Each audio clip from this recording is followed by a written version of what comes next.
Welcome back to the garage.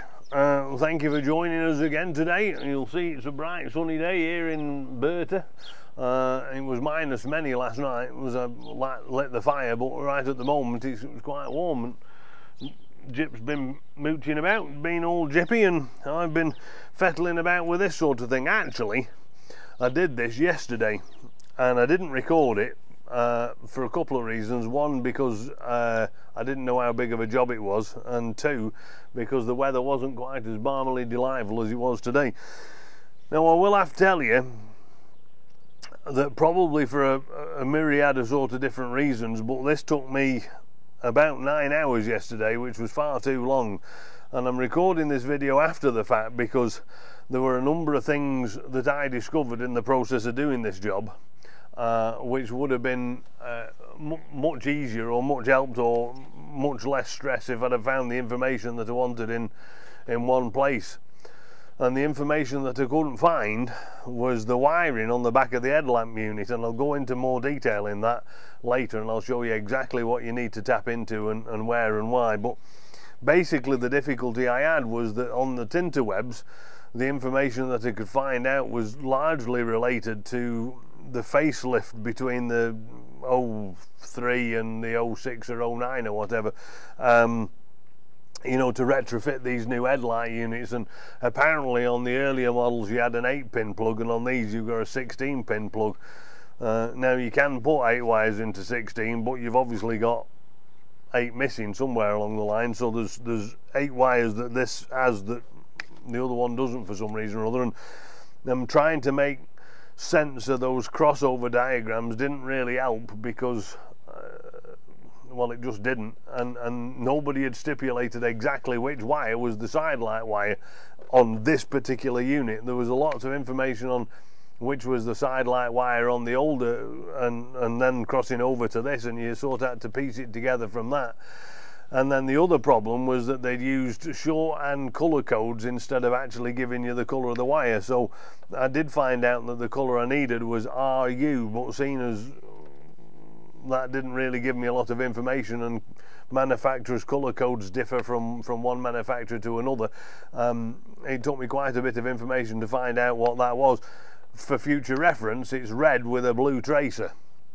And then the problem that I discovered was that the photographs of the plugs that had been taken had given me the numbers of the pins, but in reverse. So they'd taken a photograph of the front of the plug, and then they'd given me the order of the numbers from the back of the plug going the other way around. So then I ended up tapping into the wrong wire because the diagram was sort of misleading. But anyhow, I'm recording this video after the fact in the hopes that anybody that wants to fit this will find this particular video provides them the information that they need. And so if you want to change these out, these are the genuine Land Rover headlight fog light units.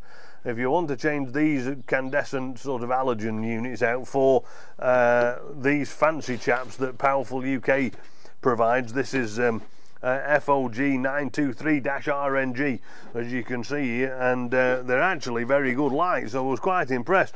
Somebody did tell me that these weren't very well sealed. One of the chaps on the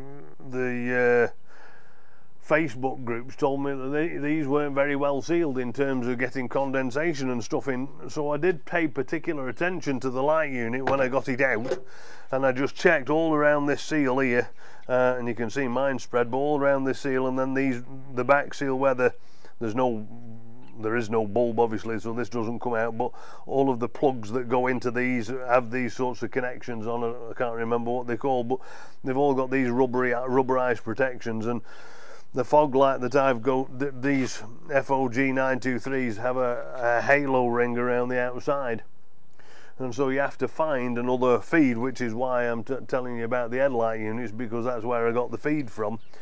and the wire that goes into the back of the unit there was all very well silicon. So I did check, but please bear in mind that that has been a complaint about them. Anyway, the new fog lights from Simon, these are on Simon's website, and you can buy them. I'll put the link up, and I'll put the little QL code or whatever it is, QR code or whatever it is, so you can go directly to the listing. There's your product number. I quite like them. They're actually quite good. It doesn't tell me whether these they are a fog light. I would have actually preferred a spotlight, but I don't think Simon sells them, and I don't know whether these come from, I'm assuming they come from DLAA, I guess, and he's just packaged them up and sent them to me. But they come with a little wiring harness, and some screws, and some not some screws, some of those zippy clips and stuff. So the whole kit is contained in here, and they're just ready to go. One in each of these, and you just throw it in, and basically that's it. I wired up the halo on my car to the side light. I'm sure you could wire it up to the driving light wire if you could find out what that is, or that was a preference to you. But mine has Canadian driving DRL lights on it, so when I switch my ignition on, the little halo around this little halo that comes up around the outside of the light, and the dip beam light comes on, as well as the side lights all the time. I can change it so it doesn't with the CCF files and the gap tool, but I'm going to leave it as it is. And I set up my halo on these lights to come on with the side lights, so that it looks right, you know, all the headlights lit up, and then the fog lights are lit up as well. Well, not the fog light, but the halo on the fog lights lit up, and then the fog lights work just by pressing the button on the dashboard, just as the same as these would, really. So this is what this video is about, and like I said, the reason for recording it post factum rather than during the process is because I actually struggled quite a lot last night to sort out this wiring. Right, now Simon at PowerfulUK says that you can get this little grill off, which this light surround comes out in, by removing a screw from the back of the wheel arch liner and poking your hand in the back. And there are 4 clips, two at the top and 2 at the bottom. Now on the other side it was quite stiff and very difficult to get off, and I ended up sort of pulling this silver thing off the back of the grill, and that was a bit of a drama. I mean, it was easily fixed because there's plenty of space around the back, so I just glued it back together again. But the difficulty I had was that poking your screwdriver, and I probably haven't got the best one, but poking your screwdriver up in here was actually not the most easiest thing to do on the planet, because I might have the wrong screwdriver, but also because I couldn't sort of get at this clip here. This one came out nicely at the time, but you can see they're not easily removed, and you kind of have to poke around quite a bit to get them out and apply quite a bit of force. Now there's a chap on the internet, his name's Sam, and Sam had provided a video of getting this clip off here, these out, and his had come out marvellously. It just popped off and fell on the floor. But my experience is that is not the case. As you can see, mine are quite a bit more stuck than they need to be, and this one in particular was difficult. So I broke, you'll see these clips, I broke mine and had to glue it all back together again, which I did, and it worked quite well. But you can see that they're not, mine aren't as easy. Sam, when you watch his video, he just unclips it and it falls on the floor and it's all grand. But my experience was that didn't happen, and I broke a clip in the process. But you can see that what you need to do is just poke your screwdriver in and push down, and it's the right size screwdriver for the job, but it won't fall out quite as easy as Sam's does. But anyway, when you get in here, you've only got 3 screws, and those 3 screws are T20s, and you just unscrew them and the light unit falls out on floor. Now this will only go back in one way because these clips here that you can see on the side, they're sized so it'll only go in one way, but and there's no leveling affair on these. They're automatically leveled, I assume. Anyway, when you take these off, you've just got a multi-plug in the back and you unplug it. But on these new light units, you've got an extra plug, and that of course is what you wire up to your headlights or the fuse box or whatever you wanted to wire it up to. And basically that's how those fit. I'm not going to take it out because obviously you can see there's only 3 screws and it's as simple as that. Putting this grill back in is quite simple. You just clip it into place and it's I mean, once you've got the hang of it, it's quite good. Now the wire I routed, and you won't be able to see this, but it comes down here and you can see that light unit fits in a little alcove, and it's all sealed with plastic around the back, and there's no way out of it. It's a sealed unit that directs air towards that cooler. And the other side's a bit different because it's got a back on it, not a cooler on the supercharged anyway. It might have another cooler, an intercooler or something on a diesel, but any road. So the wire comes down sort of around here on the inside to power it, and I ran the other wire right up next to it and then up the bumper and then up through the grill, and I'll kind of show you where I did that sort of by hand a bit really. I don't have my gimbal, but hopefully I'll be able to point the GoPro in the right direction and you can be able to see from that. Right, I'm going to wave GoPro around here like I know what I'm doing, but basically the wire comes from here and it goes up here. This is the proper feed for the light, for the fog light, comes up this piece here, and then it must come up behind here. But of course behind here you've got the proper crash bars and all the rest of it behind this piece, and it's a multi-leveled affair, so it's very difficult to, you can't just poke your wire down the corner and then just have it fall out the bottom, because there's all manner of stuff in the way.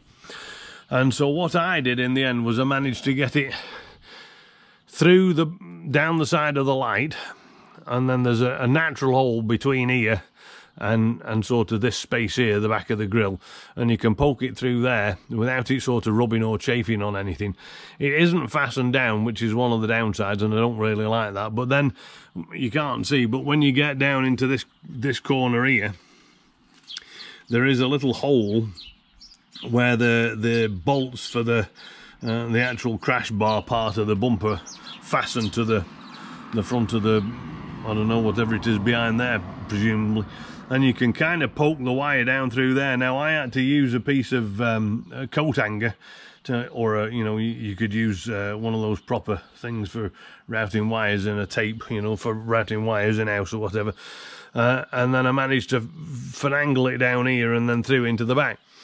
I ran the other wire, which is all part of the same loom that comes from Simon, and I ran it just down the back of here, and there's a gap in between this bumper and then the bit of rubber flashing that surrounds it. You can just see sort of it here, this kind of whatever this back part is, and then I just run it down the back here across there, and then using me coat hanger again, I was able to shove the coat hanger up here and then sort of finagle it here and then drag my wire back through. But I know that sounds like it's quite simple, but in reality it wasn't. It must have taken me probably an hour and a half, I bet you, to figure out a way of getting the wires so that they weren't sort of messed up. And then they sit in between the channel behind the bit that mounts this.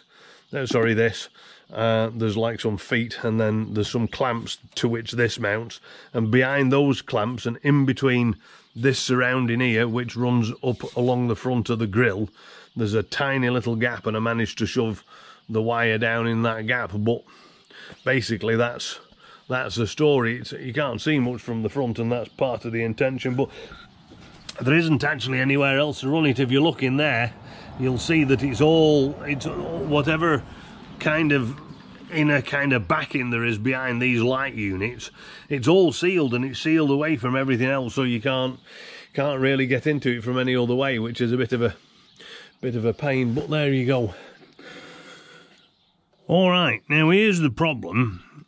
When you're trying to splice in these wires, you've got to splice in, well, you don't have to, but this is what I did, is you splice in to the back of the wiring plug on the back of the light.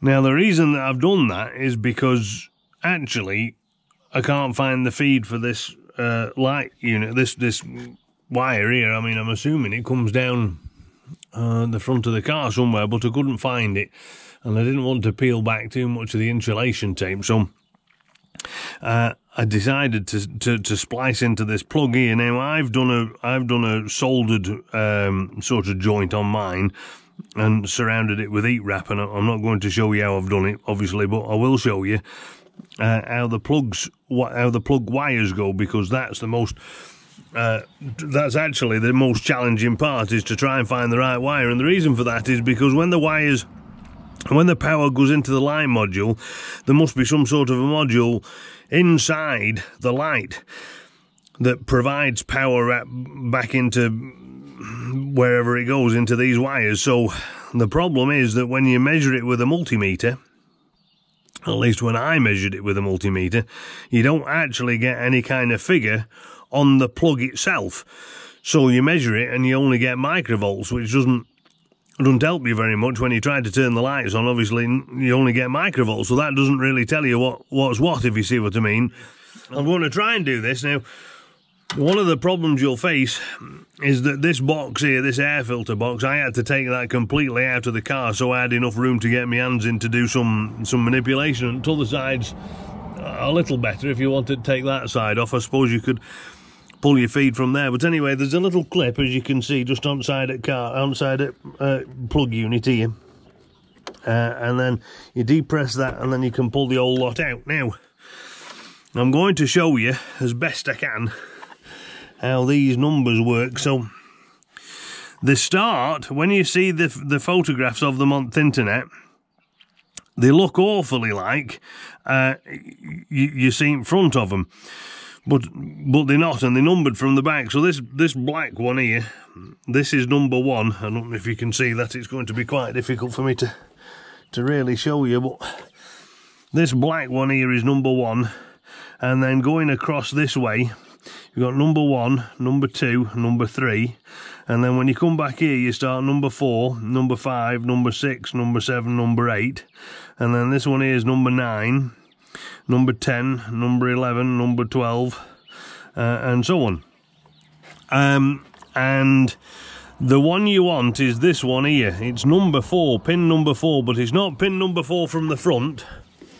You would think, wouldn't you, that anybody that was trying to show you how to do anything would show you from the front and would say, this is pin number 4, which it is.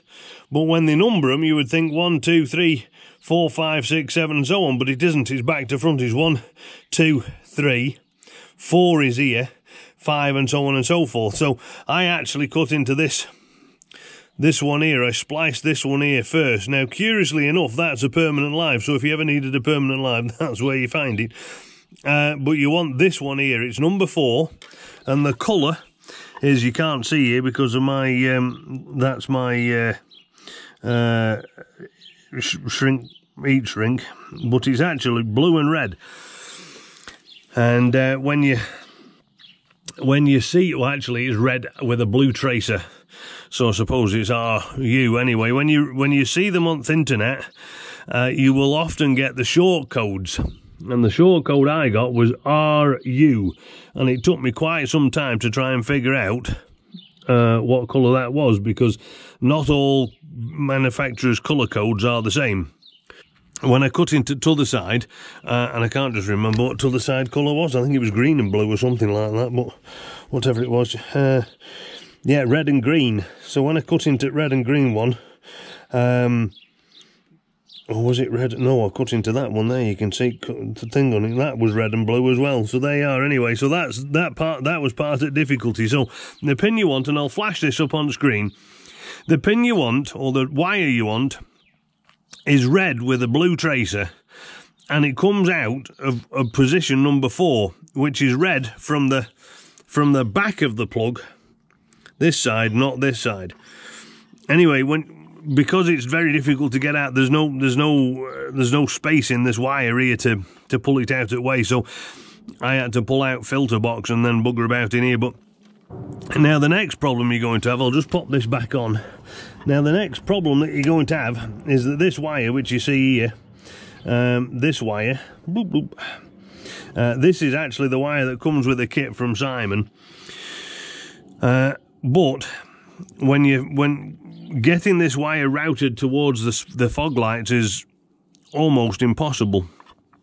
And I say that because the fog light sits in a space that's got a sort of a cavity, and there's no this filter, this intercooler or whatever, this oil cooler or whatever that is there, water cooler or whatever, some sort of radiator affair.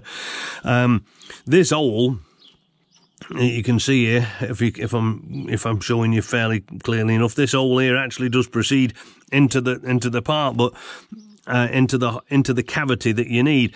But if you dragged your wire through here, you'd not be able to get the wire to the other fog light through here really, and it would rub on these sorts of things. So I actually took the front grille out and half the bumper off yesterday to try and feed the wires through here, where the other half of the wire goes underneath the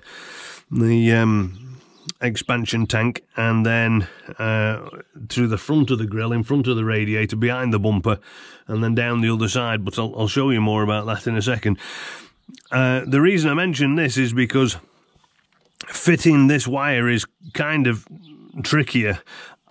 Having done it on this side, I would recommend now doing it on the other side where the washer bottle is, because you can take the washer bottle spout off, which sort of is where this is, and then you can take this air filter box off as well, and then you're able to, there's more length as well, so you can unwrap more of this cable and make your splice further down, which would be preferable. I always hate going quite close to the plug, just in case you end up buggering it up, and then when you solder or something you end up damaging the plug on the other side. But that's my recommendation for that.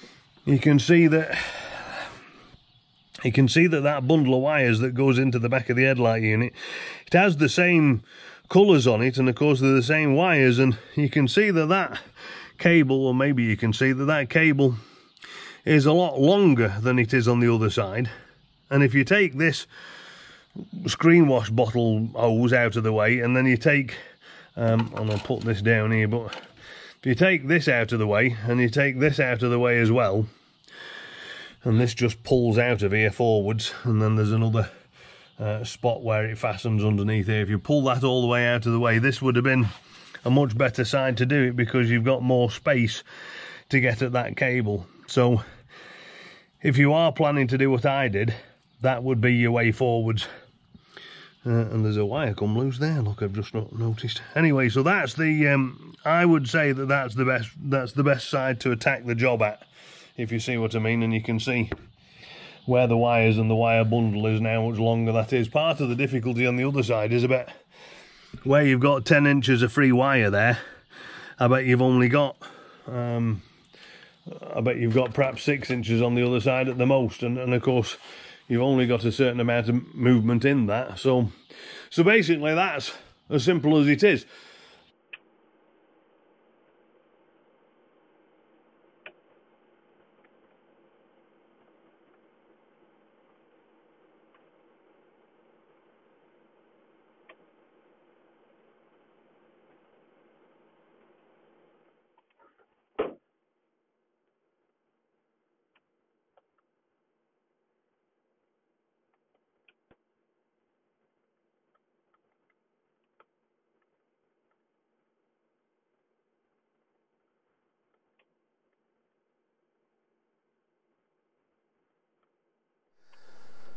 And so that's it, basically. The biggest problem with this particular job is just managing the wiring on the back of the light. And like I said, if you use the passenger side or the driver's side in America, and passenger side I suppose in England, if you use that, and Australia, if you use that that side, you'll have a little bit more space to manipulate your soldering or your splicing or whatever you want to do. Now it's been a pretty busy couple of days for me, really. Yesterday I spent all day trying to fit these fog lights, which is showing my skill sets up apparently. And on Friday I actually took the Range Rover to my pals downtown Cam. Shout out to One Stop Automotive. If you are in Lethbridge and you ever need any mechanical work doing, I heartily recommend Cam. Cam was actually the third person I ever met in Canada when I moved here, and we've become fast friends and long friends ever since. But anyway, Cam at One Stop Automotive, he lends me his ramp from time to time when the jobs that I need to do are a little bit more involved, to save me scrolling under the floor. But what I did on Friday was I changed the front control arms, the lower control arms, and I did a transmission service. Now, for those people who are curious, the front control arms I purchased mine from LR Direct, and I always use OEM, so I purchased the OEM front control arms, the rear one, the big one with the big bush, and then the smaller front one with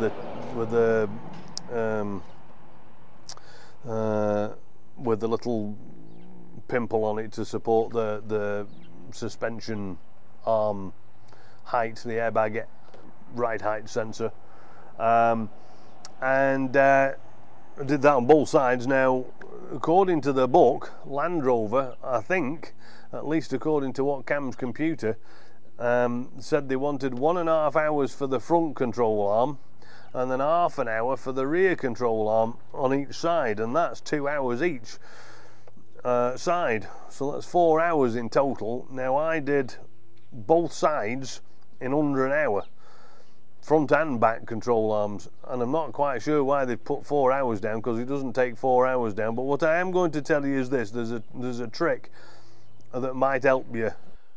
Right, I'm going to do my very best here to show you what's happening, but you can see this is the new control arm, and I'll just try and move this light around so you can see. There's a big rubber bush in here, and the bush tears and it pulls away from the center. Now, it doesn't usually drop this control arm up into here. That tends not to be the situation, but what does happen is that it sort of tears, and when you're braking, you roll this control arm up slightly. But anyway, you can see that this is a new control arm, and then it's a bit hard for me to show you, but that's a new control arm as well there on the front, and that's the front lower control arm that I'm just pointing to, and you can see it's got the little knob on it for the ride height sensor, and they're a relatively easy replacement. Obviously this is just a bolt, and this is just a bolt here basically.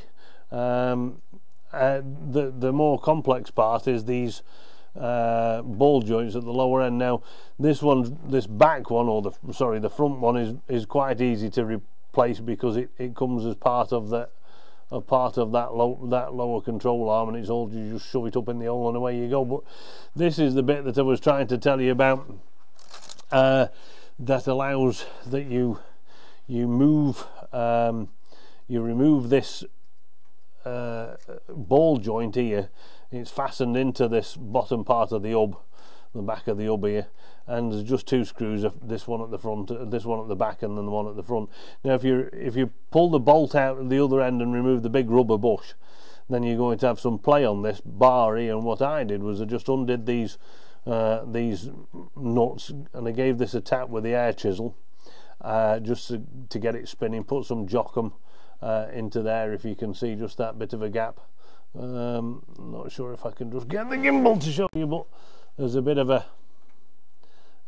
gap there that fills up with junk and road grease and muck and whatever. If you put some jockum in there, and then what you do is you knock this bit here with the big hammer, and then it pulls this ball joint out, and that will save you quite a lot more time than removing this nut and then taking this off and then trying to knock the back of this thing out. I'll just show you.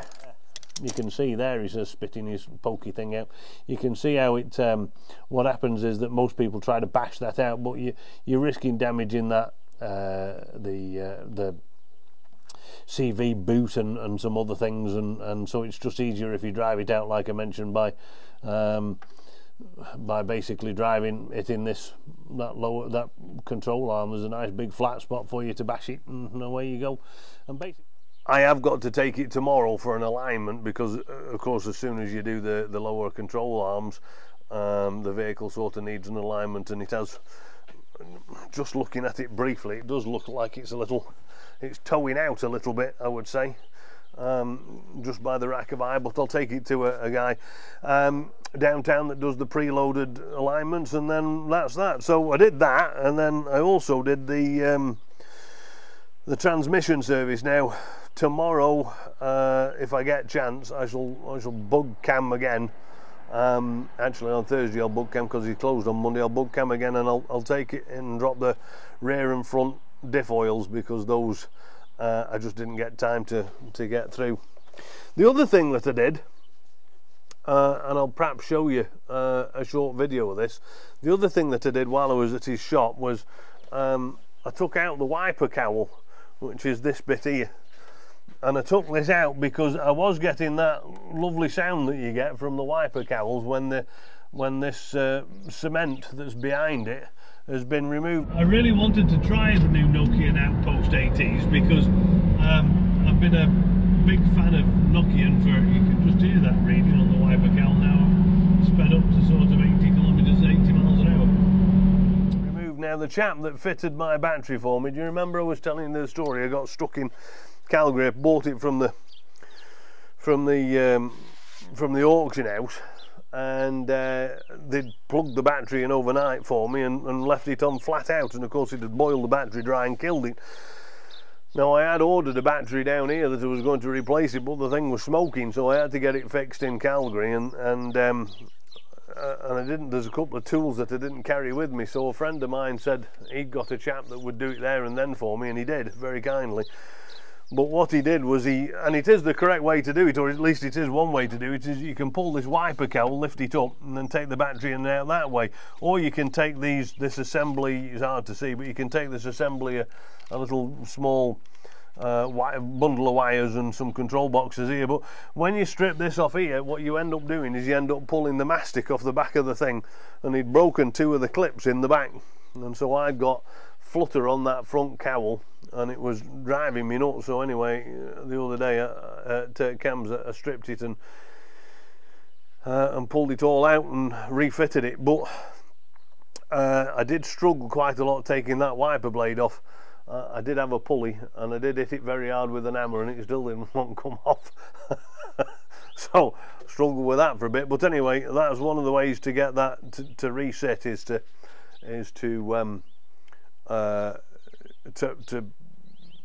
pull the cowl off, and then I cleaned up all the mastic off the back and then restuck it. So we had a bit of a day on it really on Friday, and it's been a lot better since, of course, because now I've changed that rear control arm. You can tell when they are on the way out, because as you brake, and I need a round thing really, but imagine this is a wheel, sort of a square wheel, but imagine it's a wheel. When you brake, obviously what's happening is that you're stopping this wheel from rotating, right? So if there's any play in the control arms, the wheel still does rotate a bit, but the wheel doesn't rotate on the brakes. What happens is that you pick up this control arm, and you're moving the control arm within that bush, and then when you let your foot off the brake, there's ever such a slight clunk as the wheel sort of, as the control arm sort of drops back into the bush and goes away. So if you are wondering whether or not your control arms are wearing, that's probably the first way you can tell. And of course now I've fixed that, that feeling's gone all together, and it feels a lot tighter now to drive. But so that's that basically. Big day for the past couple of days, and then of course you'll have noticed it's got fresh tyres on it, and there's an upcoming video about that, and I'll show you. I've done that separately because there's some fiddling about you've got to do with the gap tool in order to reprogram the CCF files to give the computer the right information if you are going up in size. But anyway, that's that. So once again, thank you very much for tuning in. That was a bit of a ramble, wasn't it? Once again, thanks very much for tuning in. Do like and subscribe to the video. It's great to have you on board. I do hope that these videos are useful for you.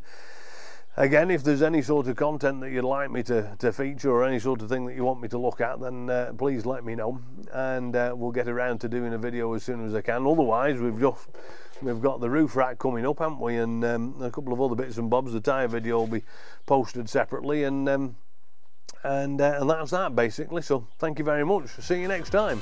Cheerio.